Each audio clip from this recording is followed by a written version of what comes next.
Hello guys, nshuti za Tantine Jackie Professional, muraho nongeye naje.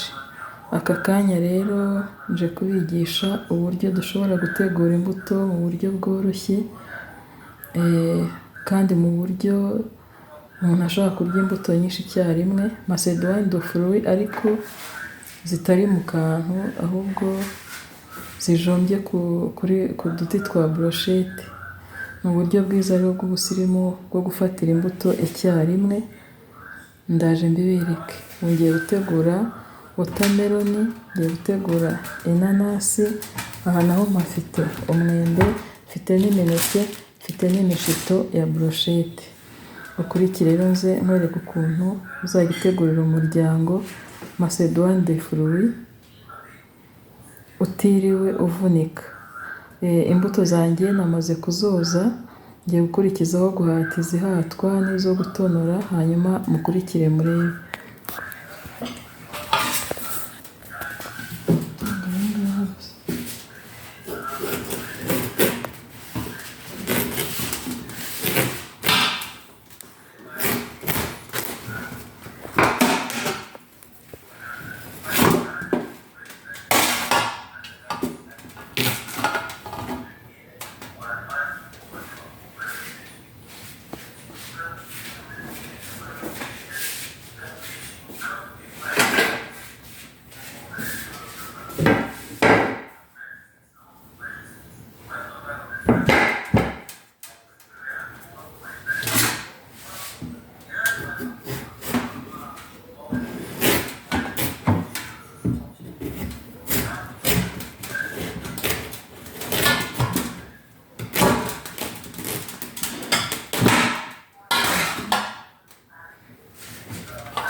Mbanje gukata watermelon, ngiye gerageza gukata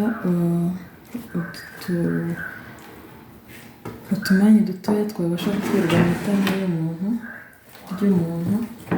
Ngiye gukurikizaho gukata inanasi ntoya kuko ngiye kuziha abantu bakeya.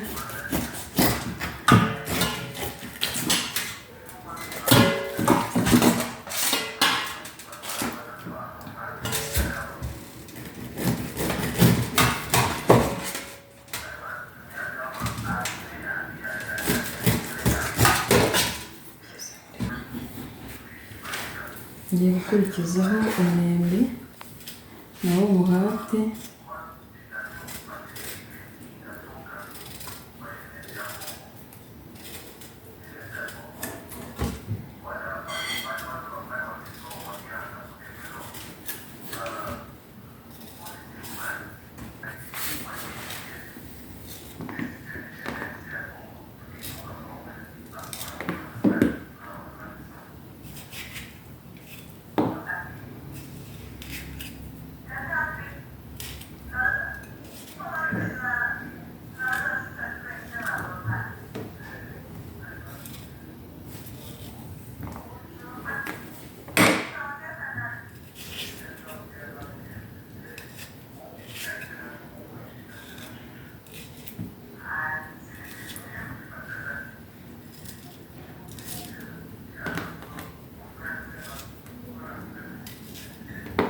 umwembe wanjye nawe urabonetse.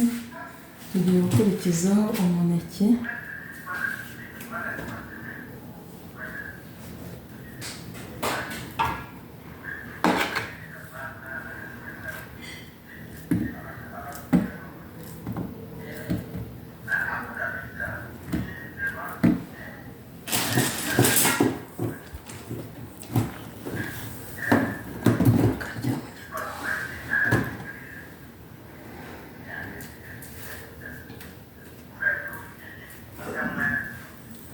ndamuzinguye.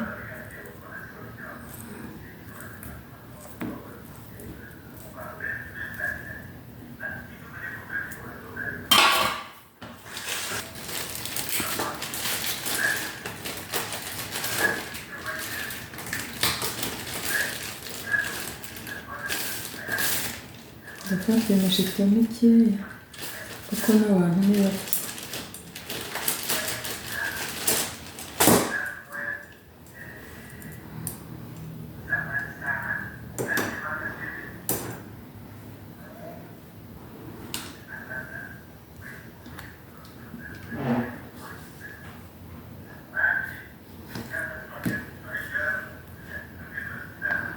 Ugenda ushyiraho urubuto rumwe rumwe rukamera,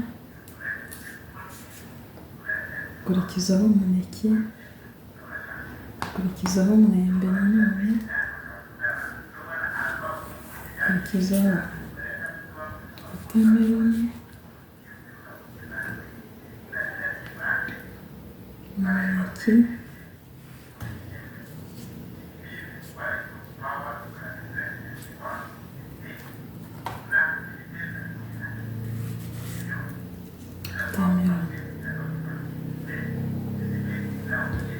jomba hano,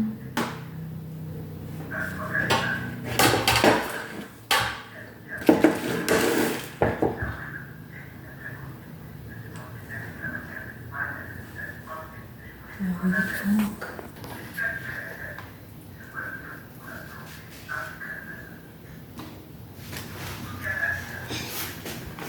bigomba kuba ari iby'umutuku rwose.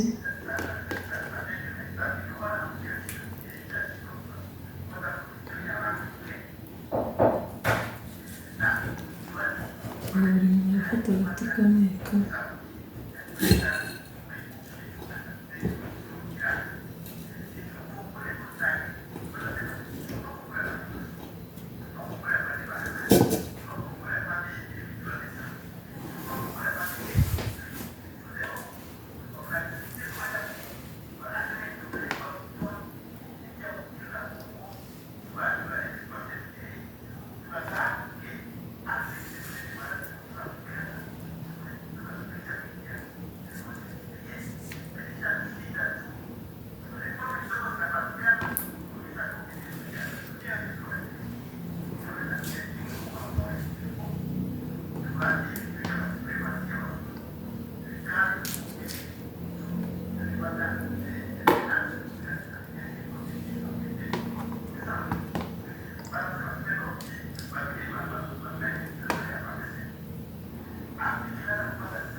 Ukurikizaho ubukira umuneke,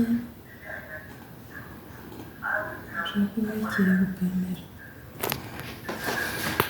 neza. Yes, murabibona rero inshuti za Tantine Jackie Professional, ushobora gutegura imbuto zawe gutya, ugategurira umuryango ku buryo bazirya neza bitabagoye. Umuntu agafata agati kamwe ka brochette, karya wotameroni, umuneke, umwembe, inanasi, basi akaba ari Macédoine de fruits mu buryo butagoranye kandi ntabwo ziba zihenze. Aka gati kamwe kaba gahenze kukagura, ntabwo kigonderwa n'ubonetse wese. Badamu rero namwe bakobwa, mbigishije kujya mutegura imbuto neza mu miryango yanyu.